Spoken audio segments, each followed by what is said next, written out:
সম্মানিত দর্শক, আমন্ত্রণ জানাচ্ছি ইউসিবি পিএলসি টু দ্য পয়েন্টে। আমি তারিকুল ইসলাম মাসুম। যেখান থেকে যুক্ত হয়েছেন শুভেচ্ছা সবাইকে। ভালো আছেন সেই প্রত্যাশা রেখে শুরু। আজকের আলোচনার বিষয় ডক্টর ইউনূস সরকারের প্রশাসন। ডক্টর ইউনূস সরকারের প্রশাসন এবং সমসাময়িক রাজনৈতিক বিষয়ও আসবে।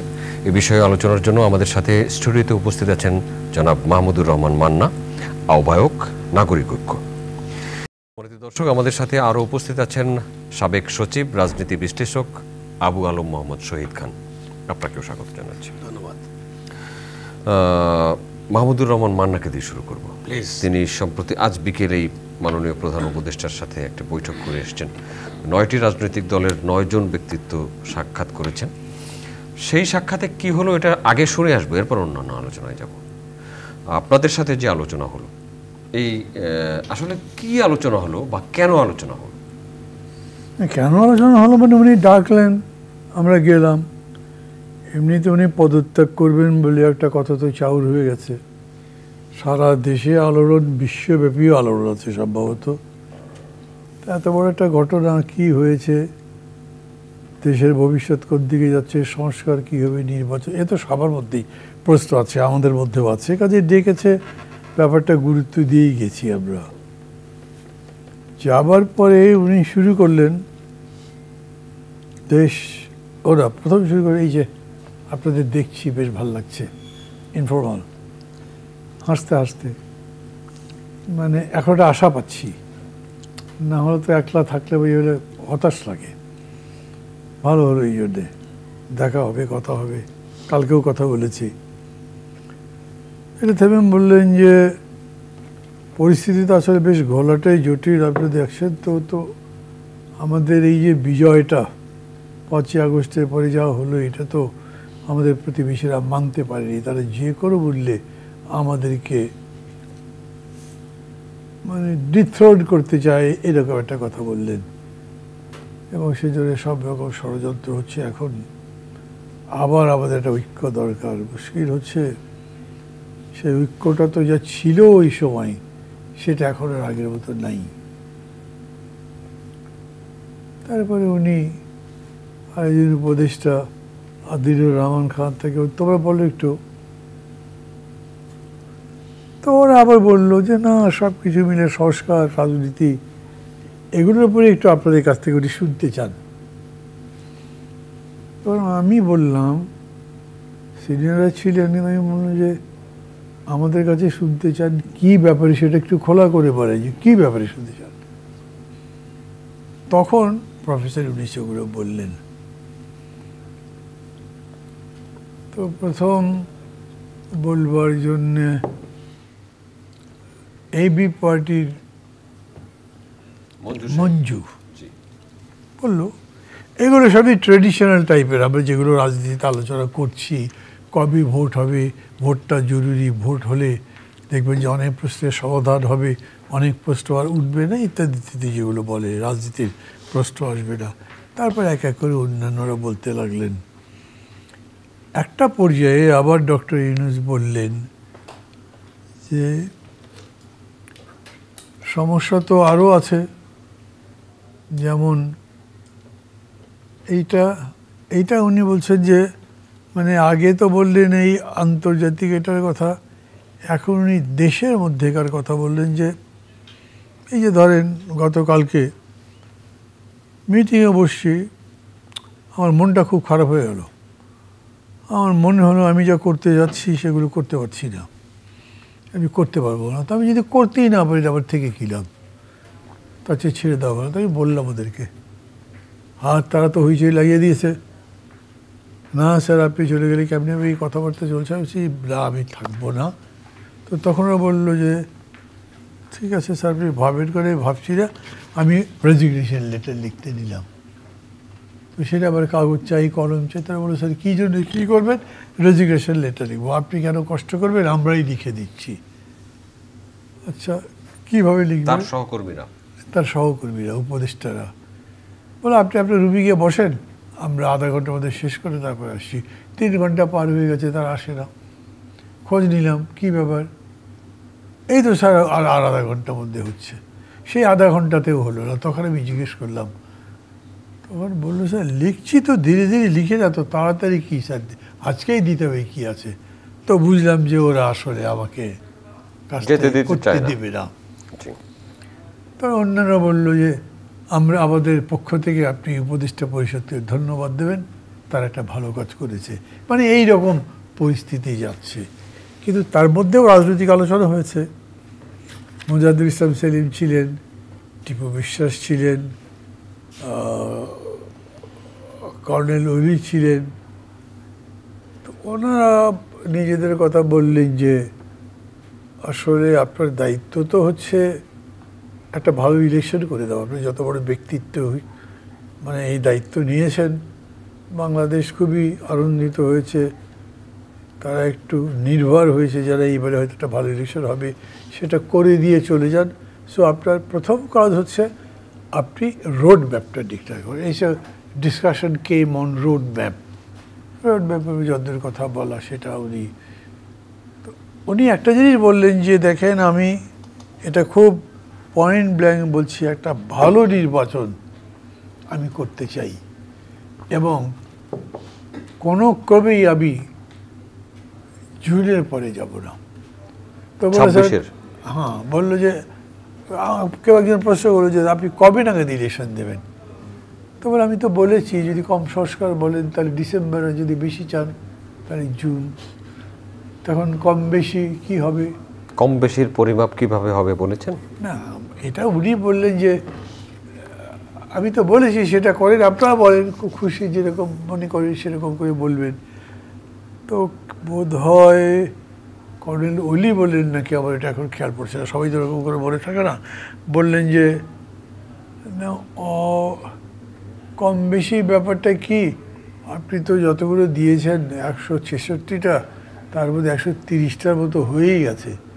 আপনি সেটা মিলে একটা গ্যাজেট বার করেন, সবাই দেখুক যে কে কোন ব্যাপারে একমত হয়েছে এবং কত দূরে একমত হয়েছে। তারপরে তার ভিত্তিতে আপনি একটা সার্কুলার দিয়ে দেবেন। হ্যাঁ, সেরকমই করব। অনেকে মনে করছে যে আমি হয়তো ক্ষমতা রাখার জন্য খুবই চেষ্টিত, কিন্তু আমি এটা খুব পয়েন্ট ব্ল্যাঙ্ক বলতে চাই, দরকার লাগলে আমি কোনো বন্ড সই করবো, আমি কোনো ক্রমেই জুনের পরে যাবো, এর মধ্যে আমি নির্বাচন দেবই। ভালো স্যার, তো নির্বাচনটা যাতে ভালো হয়, কারণ সেটার আমি গ্যারান্টি পাচ্ছি না। সেটার গ্যারান্টি পাচ্ছেন না? না।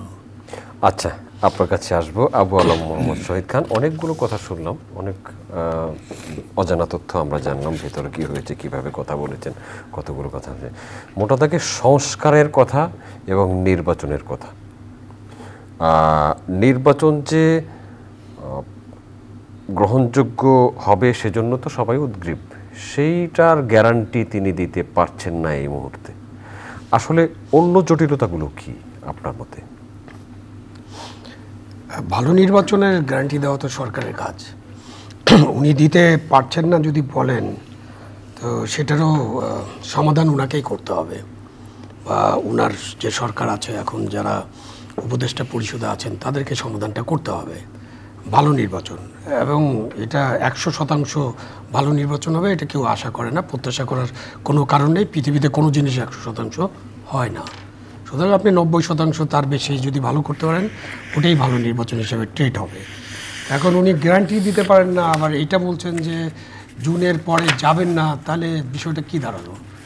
এই যে আলাপ আলোচনা শুনলাম, এগুলো তো মোটামুটি ড্রয়িং রুমের আলোচনার মতো মনে হলো না, খুব একটা ফর্মাল সিদ্ধান্ত নিয়ে আলোচনা বা কিছু নিয়ে আলোচনা এরকম মনে হলো না। এবং আলোচনায় কেন রাজনীতিবিদরা বসলেন, মান্না ভাই হয়তো আরেকটু স্পষ্ট করবেন, ওনারাই বা কেন গেলেন। বড় ঢঙের কারণেও ড্রয়িং রুমের মতো মনে হতে পারে না। তো আমার, আপনি যে পয়েন্টগুলো বললেন সবই তো ড্রয়িং রুমের মতো, কবে ভোট হবে তো এটা তো উনি আগেই বলছেন, যে অল্প সংস্কার হলে, ওনাদের জাতির উদ্দেশ্যে ভাষণে বলছে। এটা আপনাদেরকে নতুন করে শোনানোর দরকার নেই, আর আপনাদের নতুন করে শোনারও ইচ্ছা নাই নিশ্চয়ই। এটা যে কবে, আপনার তো রোড ম্যাপ, সেই জন্য আমি আসতেছি ওখানে, যে এই জিনিস।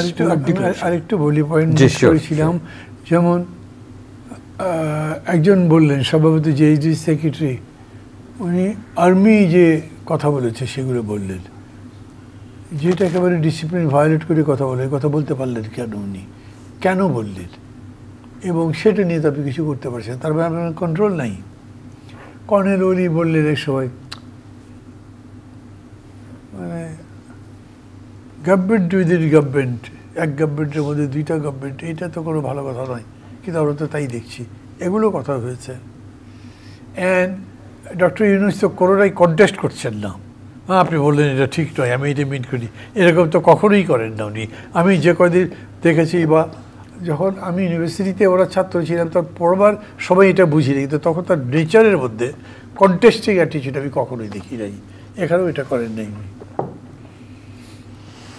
জি, সরকারের মধ্যে সরকার, এত আলোচনার মধ্যে আবার এটা আসলো, মানে ওরকম করে কিন্তু অনেক পয়েন্টে পাওয়া যাবে। মানে অনেক বিষয় আলোচনা হয়েছে, তার মধ্যে সবচেয়ে গুরুত্বপূর্ণ যে বিষয়টা সেটা হচ্ছে যে একটা ভালো নির্বাচনের রোডম্যাপ, নির্বাচনের ব্যাপারে উনি আগে যা বলছেন সেটা থেকে পরিবর্তন নাই। আপনি যদি এখন দুইটা সেন্টেন্সকে এক জায়গায় আনেন তাহলে এটার আবার ব্যাখ্যা করতে হবে, এবং আমাদের রাজনীতিবিদরাই ব্যাখ্যা করবেন। প্রথম কথা হলো যে আমি জুনের পরে যাব না, উনি আবার বন্ড সই করে দেবেন। ভাই, রাষ্ট্রের যে চালান, prime minister, president, chief adviser, তারা কি কোনো বন্ড সই করেন না? উনি খুবই ভালো মানুষ, এই জন্য উনি এটা কি চাকরি বাকরি বা কী কারণে উনি বন্ড সই করে দেবেন? কে তার কাছে বন্ড চেয়েছে এবং এই বন্ডের কী মূল্য? এরকম কথাবার্তা যদি বাইরে আসে তাহলে তো মানুষজন হাসাহাসি করবে। এই হাসাহাসির বিষয়ে না দাঁড়িয়ে যায় কথাগুলো। কারণ বন্ড সই করার কী আছে? বন্ড সই করে কি উনি ক্ষমতায় বসছেন কিনা বা দায়িত্ব নিয়েছেন কিনা? আর বন্ড সই করে দিতে হবে যে জুনের মধ্যে নির্বাচন, এটাই বা কেন?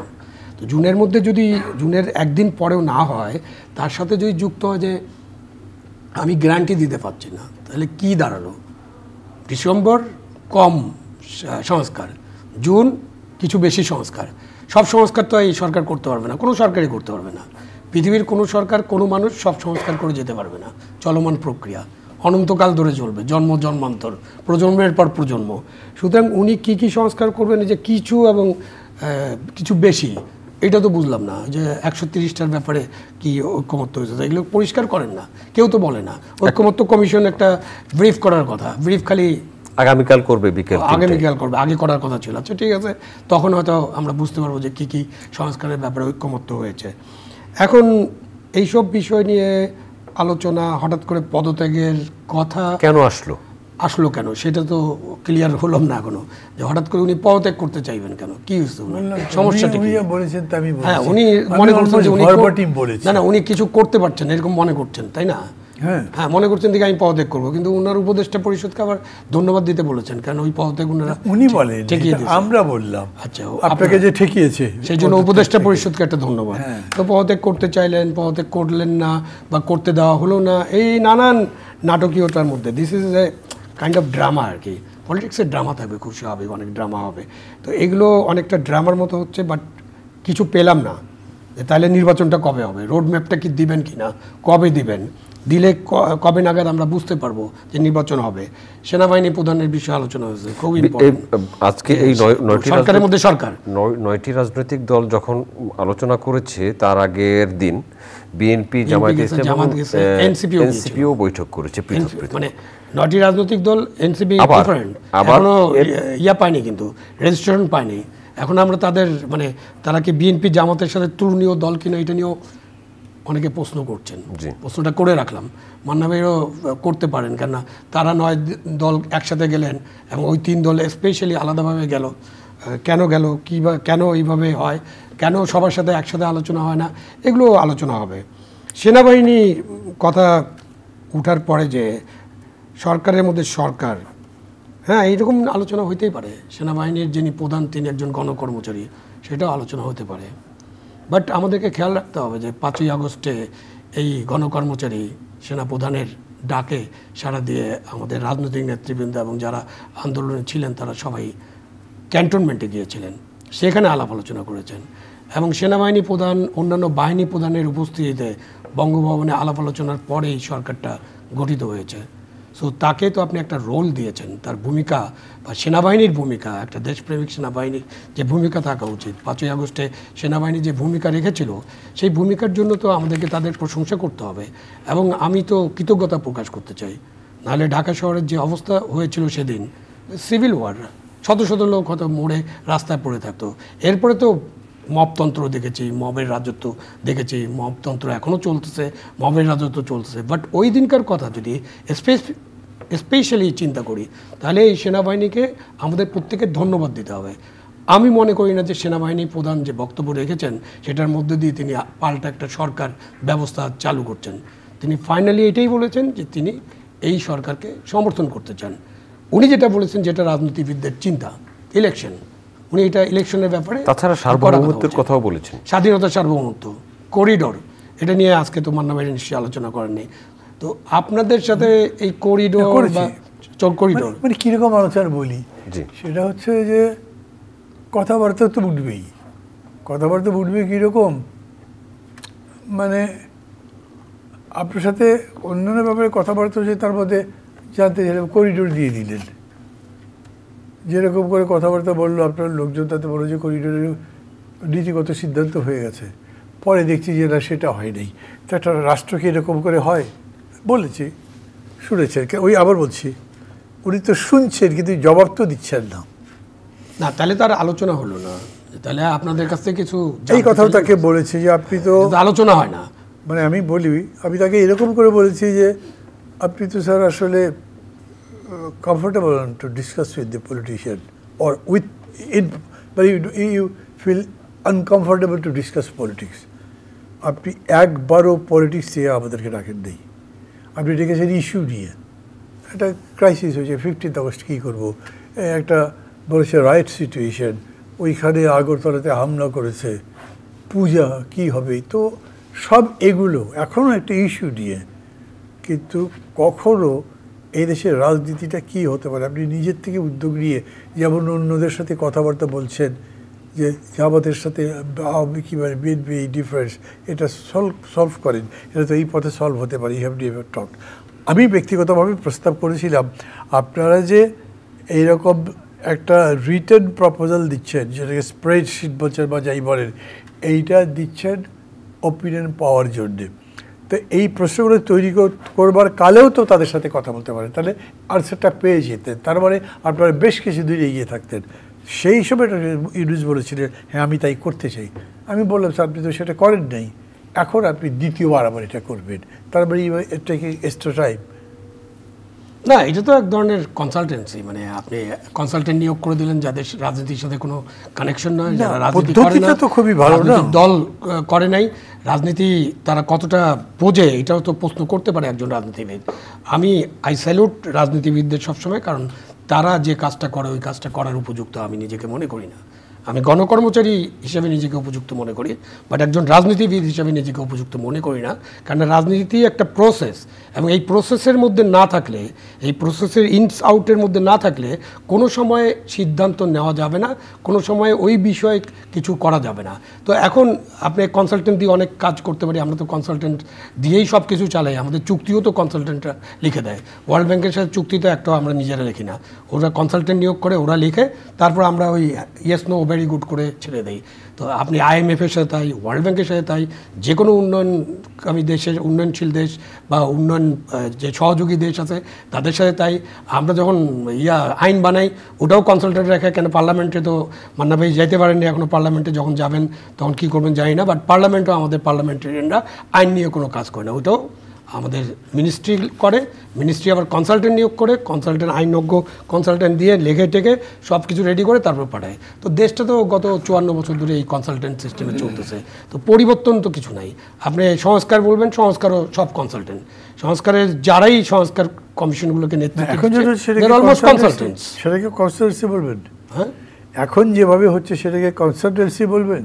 কি বলবো, কনসালটেন্সি আর কি, আপনার সাথে কি কনসালটেন্সি, ডিসকোর্স হচ্ছে কিভাবে, তো ডিসকোর্স কি হচ্ছে, ডিসকোর্স হয় কি, ডিসকোর্স হলো, ডিসকোর্সের ভিত্তিতে কোনো সিদ্ধান্ত তো হচ্ছে না। সম্ভবত সব পার্টিগুলোর সাথে কথা বলেছে, এটা ডিসকোর্স বলবেন না? হ্যাঁ বলবো, আমি প্রস্তাব তো আমি দিলাম, তাহলে তো আপনি আপনার পার্টির যে আপনি দিয়েছেন, আপনার পার্টির যে প্রস্তাব আছে ওইটা নিয়ে কি ডিসকোর্স হচ্ছে? ডিসকোর্স হচ্ছে যে আমরা কমিশন যেটা দিয়েছে সেটা নিয়ে ডিসকোর্স হচ্ছে। এখন সেকেন্ড ফেজে বলছে যে পলিটিক্যাল পার্টিগুলো করা হবে, প্রসেস হিসেবে আমি মনে করি প্রথমেই তো পলিটিক্যাল পার্টির সাথেই ডিসকোর্স করা উচিত। ওইটা তো আমার প্রপোজাল ছিল, সেটা করেননি, তার মানে এখন আরো সেটাকে কনসালটেন্সি বলছেন।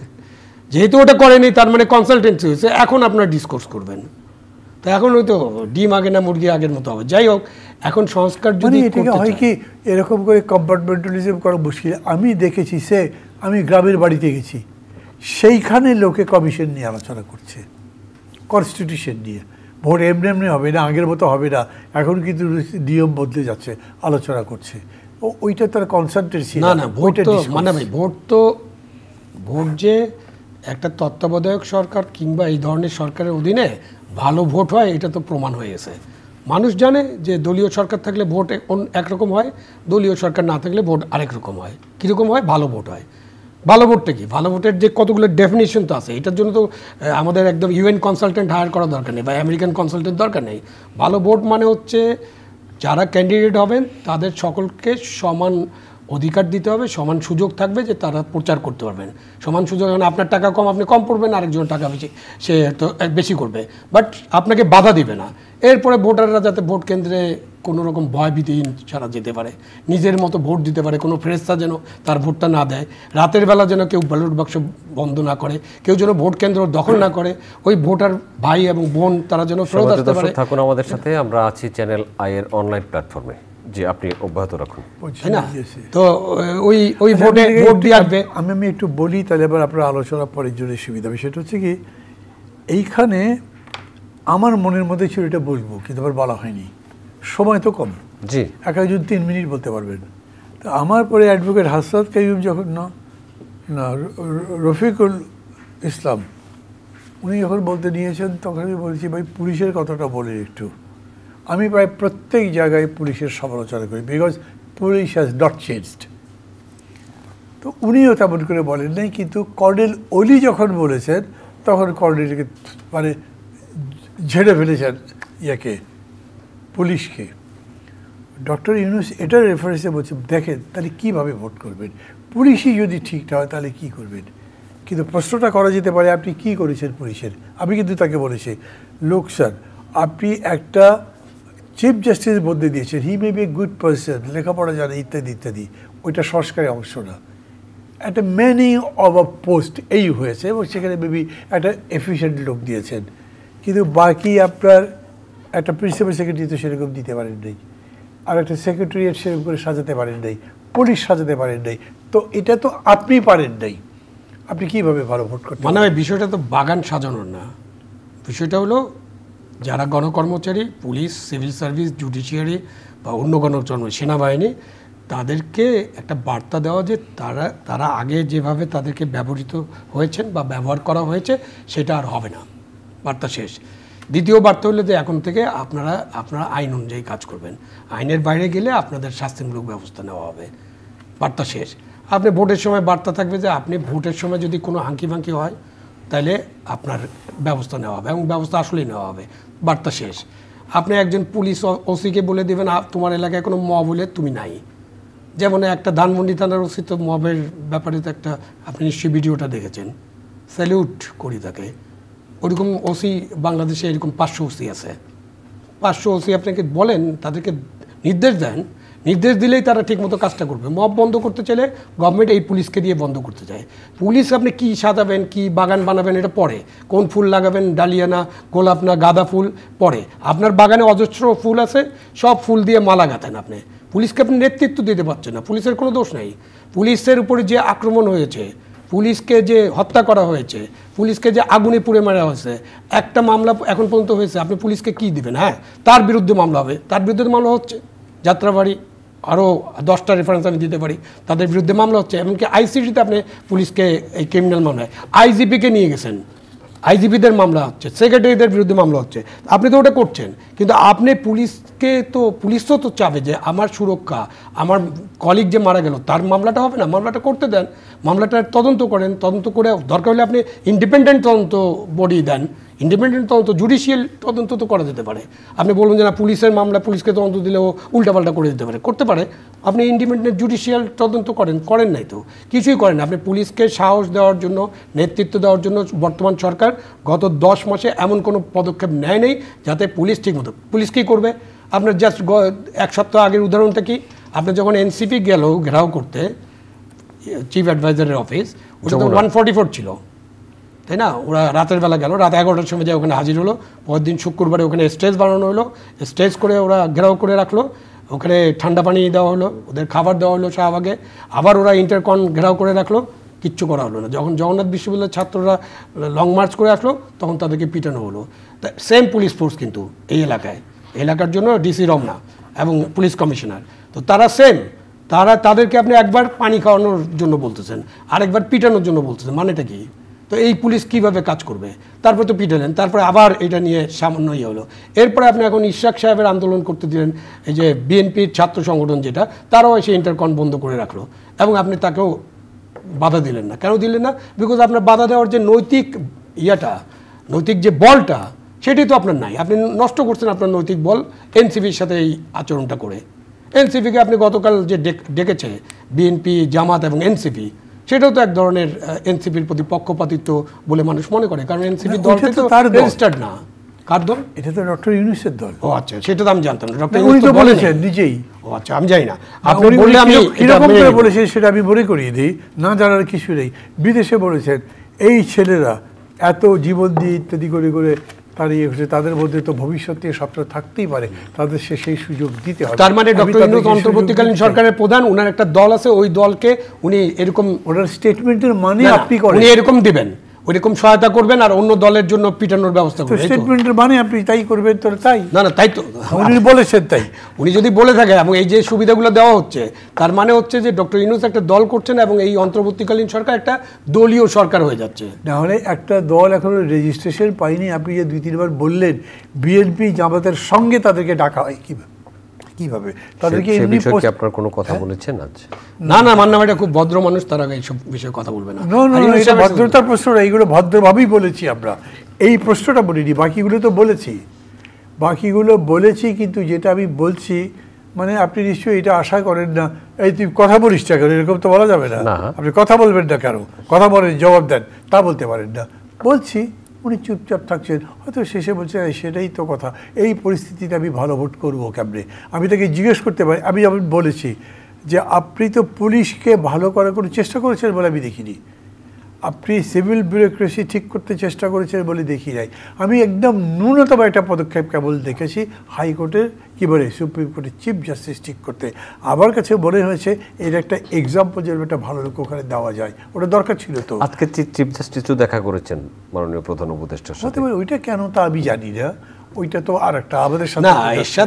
এরশাদ সরকার যখন ছিল, স্বৈরাচারী এরশাদ সরকার যাকে স্বৈরাচার বলা হয়, সেই সময় পুলিশের কিছু ঘটনা ছিল, ট্রাক তুলে দিছিল, সেলিম দেলোয়ার মারা গেল, তো তারপরে ওই পুলিশ তো 8 বছর ধরে এরশাদ সরকারের পুলিশ ছিল এবং পুলিশকে এরশাদ সরকারও ব্যবহার করে, সব সরকারই ব্যবহার করে, লাঠিয়াল হিসেবে ব্যবহার করে, দলের লোক হিসেবে ব্যবহার করে, অন্যায়ভাবে ব্যবহার করে, কেউ অন্যায় আদেশ মানতে বাধ্য হন, কেউ আবার নিজের থেকে অন্যায় করেন, এই সব মিলে তো পুলিশ। তো সেই পুলিশকে দিয়ে 91-এ ইলেকশন হয়েছে না, ইলেকশনে কি পুলিশ আপনাকে ভালো ইলেকশন করে দেখিয়ে দিচ্ছে না যে আমরা একটা ভালো নির্বাচন করতে পারি? এটাই কি সবসময়ের জন্য সত্যি যে ওই রকম? একদম 100% সত্যি। আমি আপনাকে একদম, কেন আমি পুলিশ ভালো করতে পারবো না? তাহলে আপনি ভালো করতে পারবেন, পুলিশ রিফর্মের প্রস্তাব করা হচ্ছে কেন? হ্যাঁ, পুলিশকে রিফর্ম করে আপনি তো ভালো করতেই পারবেন, ভালো করার কোনো, আরে ভালো করার জন্য তো ইট উইল টেক টাইম। আপনি একদিনে তো সব পুলিশকে ভালো, ইট উইল টেক টাইম, কিন্তু ইলেকশন তো পুলিশ ভালো করা না পর্যন্ত বসে থাকতে পারে না। আপনারা রাজনীতিবিদরা যে পুলিশের যে এই আইন শৃঙ্খলা এবং পুলিশ এই কথাগুলো বলেন, এইটা তো ইউনূস সাহেবের বা ওই সরকারের মধ্যে যারা আছে, যারা দীর্ঘ করতে চায় বিষয়টা, তাদের জন্য এটা ভালো সুযোগ যে হ্যাঁ এই অবস্থা আমরা কেমনে নির্বাচন করব। আপনি আইন শৃঙ্খলা পরিস্থিতির উন্নতি করা, পুলিশকে নেতৃত্ব দেওয়া, সিভিল সার্ভিস ঠিক করা, জুডিশিয়ারি ঠিক করা, নির্বাচন কমিশন ঠিক করা, এভরিথিং এটা অন্তর্বর্তীকালীন সরকারের দায়িত্ব এবং যারা এরকম দায়িত্ব নিচ্ছে তারা করে দেখিয়েছে। জাস্টিস শাহাবুদ্দিন করে দেখিয়েছে, জাস্টিস হাবিবুর রহমানও করে দেখেছে। শাহাবুদ্দিন সাহেব কিন্তু অত বড় রিস্কের মধ্যে ছিল না, হাবিবুর রহমান সাহেবের সময় রিস্কটা আপনি চিন্তা করেন, 9 ডিভিশনের মুভমেন্টটা আপনি চিন্তা করেন, এত ডিটেল আলোচনা করতেছে না, সেই রিস্কের মধ্যে হাবিবুর রহমান সাহেব দেশে একটা ভালো নির্বাচন উপহার দিয়েছেন। লতিফুর রহমান সাহেবের কিছু নিয়ে বিতর্ক আছে, বাট একটা নির্বাচন হয়েছে। এরপরে 111-এর গভর্নমেন্ট এবং 111-এর গভর্নমেন্ট ফখরুদ্দিন মঈনুদ্দিন সরকারের সময় তো একটা নির্বাচন হয়েছে, যে নির্বাচন থেকে আমরা অ্যাকসেপ্ট করছি, আমার চোখের সামনে নির্বাচন হয়েছে। সুতরাং এখন হঠাৎ করে আমি নতুন তত্ত্ব বা নতুন বয়ান দিলে তো হবে না। তো এই নির্বাচনগুলো ভালো দিচ্ছে। ধরেন এই প্রশ্নটাই আমি করেছি, তো আমাকে 1-2জন অ্যাডভাইজার এরকম বলেছেন 15 বছর ধরে ওরা একটা প্রশাসন সাজিয়েছে, চাইলেই তো একদিনে বদলে দিতে পারে। আমি তাদেরকে এরশাদ সাহেব 8 বছর সাজিয়েছিল, বিএনপি 5 বছর সাজিয়েছে। আমি আপনাকে বোঝানোর জন্য বলি, আমি তাদেরকে বলেছি যে অ্যাডমিনিস্ট্রেশন উইল ওবে কমান্ডস। তারা তো নিজেরা কোনো অর্ডার তৈরি করবে না, আপনারা অর্ডারটা দেন, কিন্তু আপনি কি অর্ডার দিচ্ছেন? যখন লতিফুর রহমান আসলেন তখন উনি সন্ধ্যা 6টার সময় শপথ নিলেন, রাত্রেবেলা 10টার সময় 12 জন সচিবকে বদলে দিল, চেঞ্জ করে দিল, সোজা হয়ে গেছে প্রশাসন। আর আপনাদের সময় তারপরে সিঁড়ি ভেঙে লিফট দিয়ে একদম 14 তারিখে ছাত্ররা বললো যে আমরা এত কিছু করেছি, আমরা পরীক্ষা দিতে পারবো। তার চেয়ে অনেক বেশি এই সরকার ব্যবস্থা নিচ্ছে। দেশের মুখ্য সচিব, ক্যাবিনেট সচিবরা জেলখানায় আছে, মান্না ভাই, দেশের আইজিপি জেলখানায় আছে, 2-3 জন আইজিপি। সুতরাং আপনি অনেক বেশি, লতিফুর রহমান সাহেবের চেয়ে অনেক বেশি পদক্ষেপ নেওয়া আছে, তারপরেও যদি ঠিক না করতে পারেন, এটা এই সরকারের ব্যর্থতা, এটা অন্য কিছু না। মানে এটা কি তাহলে কি আপনি করতে পারছেন? নেতৃত্ব দিতে পারছেন, তারা পারছে না। হ্যাঁ, নেতৃত্ব দিতে পারছেন না, সোজা কথা, নেতৃত্ব দিতে পারছেন, এটা ব্যর্থতা। আপনি এত কিছু করার পরে, এতজনকে জেলে নেওয়ার পরে, এতগুলো হত্যা মামলা করার পরে, এবং তাদের বিরুদ্ধে মামলাগুলো কি? হত্যা মামলা। ক্যাবিনেট সেক্রেটারি একজন প্রাক্তন, এই সরকারের সময় ক্যাবিনেট সেক্রেটারি ছিল, তার নামে হত্যা মামলা, যাত্রাবাড়িতে সে নাকি যে গুলি করে লোক মারছে, এটা হলো একটা। তো এই মামলা মোকদ্দমার ব্যাপারে তো তারা কিছু বলে না। মানুষের হাজার হাজার মানুষের নামে হত্যা মামলা। এখন তো নতুন স্লোগান হয়েছে বিচার, সংস্কার এবং নির্বাচন। বিচার দেখাতে হবে যে বিচার হচ্ছে, এবং সাজা দেখাতে হবে। এখন আপনারা বলবেন নির্বাচন, বিচার, সংস্কার, এরকম বলবেন। ওরা এনসিপির এটা দাবি, এই দাবিটা তো সবার না, এনসিপির দাবি, এবং এনসিপিকে জামাতে ইসলাম এবং কয়েকটি ইসলামী দল সাপোর্ট করে। বিচার তো করতেই হবে, বিচার করার ব্যাপারে কোনো অসুবিধা নেই, বাট বিচারটা তো সময় সাপেক্ষ, বিচার তো একটা টাইম দিতে হবে। জাস্টিস তো হারিট করা যাবে না, তদন্ত, তারপরে সাক্ষ্য প্রমাণ, তারপরে রায়, তারপরে আপিল, এই তো আছে, এবং বিচার তো প্রক্রিয়া শুরু হয়ে গেছে, বিচার তো করা হচ্ছে। শেখ হাসিনার বিশেষ করে তার সাথে কয়েকজন লোক, আলোচনার সময় শুনলাম যে আজকেই কোনো একটা বিচারের সমস্ত প্রক্রিয়া ইয়ে হবে, কালকে শুরু হয়ে যাবে, সবাই দেখবে। দেখবে, অসুবিধা নেই তো। এখন আসিফ নজরুলকে পদত্যাগ করতে বলতেছিল কারা, আজকে আবার তাকেই দরকার, এরকম স্টেটমেন্ট আমি দেখেছি ফেসবুকে। তো সব কিছু দেখি, এখন কোনটা সত্যি কোনটা জানি না। উনাকে রাখলেই নাকি বিচারটা ত্বরান্বিত হবে। আসিফ নজরুলের কাজ তো বিচার করা না, বিচার করার কাজ তো জাজ সাহেবদের কাজ, বিচার করার কাজ তো chief justice and all the জাজেস। এর ক্ষেত্রে ল মিনিস্টারের কাজ আছে না? ল মিনিস্টার বিচারে কি করবে? কি সিদ্ধান্ত? উনি তো নির্দেশ দিচ্ছেন। নির্দেশ দিতে পারেন না তো, সেটাই তো সমস্যা। নির্দেশ তো আগেও দিত ল মিনিস্টাররা, সেটাই তো অসুবিধা। বিচার বিভাগ একটা স্বাধীন সার্বভৌম বিচার বিভাগ, সেপারেশন অফ জুডিশিয়ারি। আপনি তো কোনো নির্দেশ দিতে পারেন না, কাউকে আটকানোর নির্দেশ দিতে পারবেন না, কাউকে রায় দেওয়া। এ তো আমরা শেখ হাসিনার আমলে শুনছি, উনি নাকি এইসব রায়টায় ওনার লোকেরা লিখে দিত, সেটা নাকি পড়া হতো, সেভাবে নাকি বিচার হয়েছে, প্রহসনের বিচার। তো এরকম নির্দেশ দিলে তো প্রহসনের বিচার বলবে মানুষ। হ্যাঁ, আমরা অনেক আলোচনা শুনলাম। মাহমুদুর রহমান মান্না, আপনাকে দিয়ে শেষ করতে চাই, এই যে আলোচনা করে আসলেন, আলোচনা থেকে আশাবাদ কি পেলেন? এত বড় আলোচনার পরে আশাবাদ তো নিজেই বুঝতে পেরেছেন। তারপরেও তো বলতে হবে না, মানে এখানে জানেন আমাদের আশাবাদী হওয়ার চেয়ে বড় কথা হচ্ছে যে আমাদের প্রধান উপদেষ্টা কত করে আশাবাদী হতে পেরেছেন সেটা আবার বোঝার চেষ্টা করতে হয়েছে। শেষ পর্যন্ত উনি বলছেন আমার হাতে তো এই কন্ট্রোল নাই। কোনটা? যেমন ধরেন পুলিশের কথা আমি তাকে বলেছি, স্যার আমার থানায়, আমার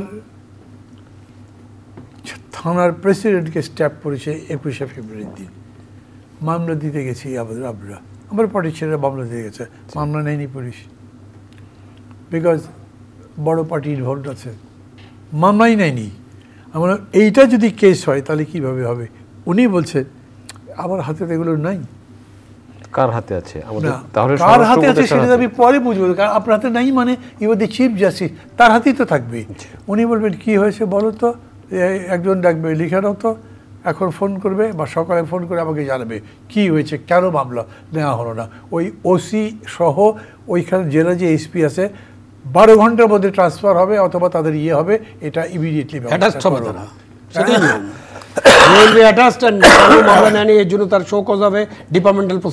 এখন আমি আপনাকে আরেকটা ঘটনা বলি। এই যে এই কথা উনি বলছেন, আমার দুজন পরিচিত লোক হোম অ্যাডভাইজারের ইয়েতে অফিসে রুমে বসে আছে, উনি ফোন করছেন, একজনের সঙ্গে কথা বলছেন, ভাই কি হলো, গতকালকে আপনাকে বললাম এই 2টা লোকের ব্যবস্থা, এখন পর্যন্ত কিছু করলেন না, এটা যদি হয় তাহলে থানার লোকজন থাকবে কেমনি, ইত্যাদি ইত্যাদি পরে রেখে দিলেন। ওদের মধ্যে একজন জিজ্ঞেস করেছে যে স্যার কাকে ফোন করেছেন, ওরা কথা শুনে বুঝেছে এটা একটা ওসি ট্রান্সফারের ব্যাপারে হোম অ্যাডভাইজার বলছে ওখানকার এসপিকে। এরা বললো যে আপনি ওকে বলবেন এই দুটো লোককে ট্রান্সফার করতে বলেছি, তার কি হলো, আমি এখন সেটার অর্ডার দেখতে চাই ওখান থেকে, তাহলে আমি আপনাদের ব্যবস্থা নেব।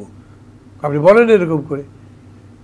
ফোন রেখে না, এরকম করে কথা বলা কি ঠিক, রেখে দিলেন। আমার মনে আছে আওয়ামী লীগ আমার হোম মিনিস্টার ছিলেন মান্নান সাহেব, ওনাকে একজনকে রিকোয়েস্ট করেছে, স্যার একটু বলেন না এটা আবার একটু ট্রান্সফার করে দেবে, আপনি যদি রিকোয়েস্ট করতেন। না সরি, উনি মানে অন্য একটা মিনিস্ট্রির কাজ, তো উনি বলেছে a minister only orders, request করে না, আমি রিকোয়েস্ট করতে পারবো না। জি, দ্যাট ইজ দি ট্রুথ। আমরা শেষ করবো। আবার মোহাম্মদ শহীদ খান, মাহমুদুর রহমান মান্না, অসংখ্য ধন্যবাদ। অনেক অনেক তথ্য জানলাম। সম্মানিত দর্শক, এতক্ষণ আমাদের সাথে থাকার জন্য কৃতজ্ঞতা। আগামী অনুষ্ঠান দেখার আমন্ত্রণ রইল। দেখা হতে পারে সেই অনুষ্ঠানে। ভালো থাকবেন সবাই। আপনাদের সবার জন্য অনেক অনেক শুভকামনা।